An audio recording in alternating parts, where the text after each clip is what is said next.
Salut à tous, bienvenue encore dans une nouvelle vidéo. Comme vous le voyez, il s'agit d'El Moncho. J'espère que je prononce bien et tout. El Moncho, c'est qu'est-ce qui s'est passé? Ça chauffe. Ça chauffe au Mexique, oui, oui. El Moncho est un des célèbres barons de la drogue après El Capo, que le Mexique est connu. Il est l'un des chefs du plus grand cartel de drogue aux États-Unis du monde. Et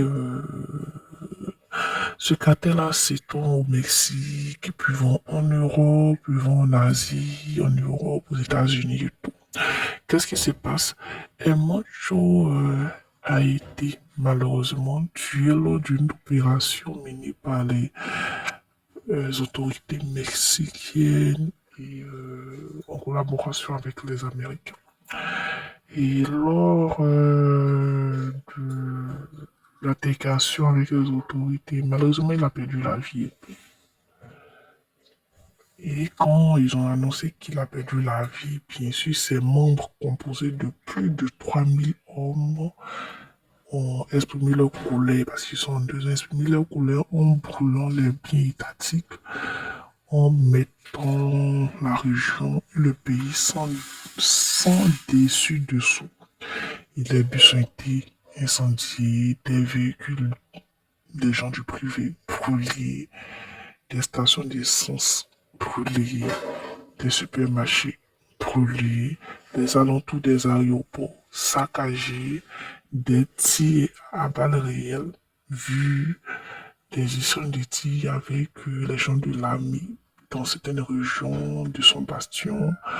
En tout cas, beaucoup de villes ont été secouées par ces hommes qui sont fâchés. Oui, ils ont commencé à tirer de partout, jusqu'à même les vols au Mexique, en provenance du Mexique et allant au Mexique ont été annulés parce que les gens tirent, ça brûle.